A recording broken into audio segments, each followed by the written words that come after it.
Frank Kendall is the new nominee for Secretary of the Air Force. He served as Pentagon Acquisition Chief during the Obama administration. Deborah Lee James was the 23rd Secretary of the Air Force. She's the author of Aim High, Chart Your Course, and Find Success.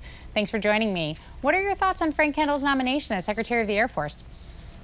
Well, I think he's extremely well qualified, Marjorie. I think he'll serve the Air Force very, very well. He's a seasoned defense professional.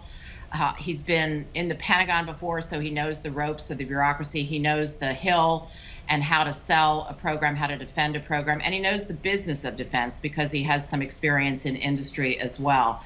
Now, of course, acquisitions and technology is his specialty, but there's much more to the job than that. It's much broader, but the bottom line is I think he'll be great.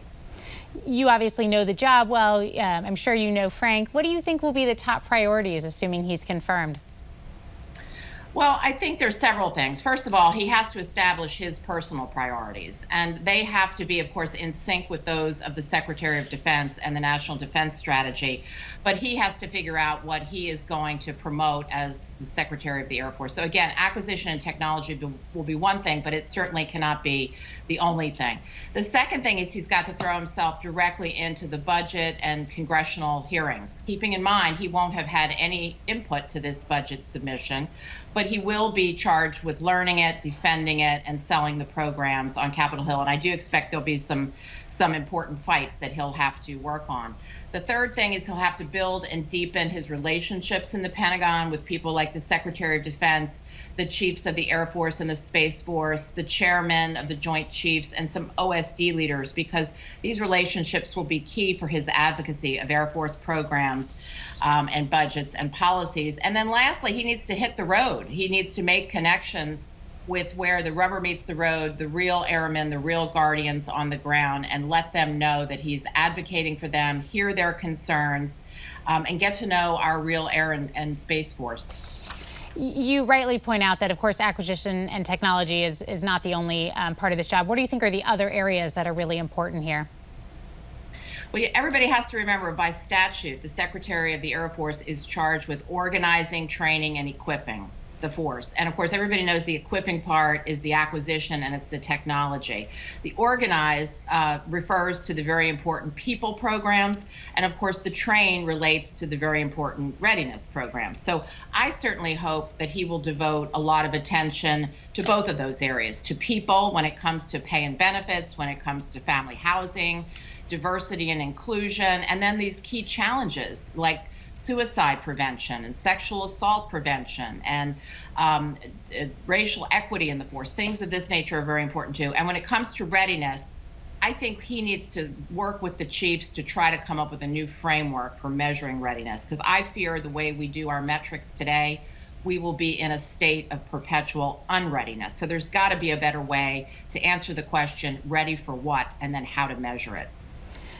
Going back to acquisition for a minute, obviously the F-35 program is one that he has to know from his previous job. How do you think that will affect, the way he thinks about this program, assuming he becomes Secretary of the Air Force? Right. Well, acquisition, of course, is his sweet spot, and this is a strength that he will bring to the table.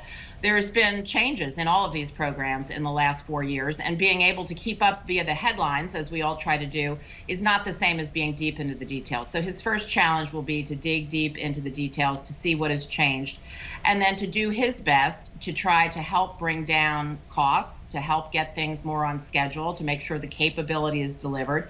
So F-35 is one area. There's KC-46.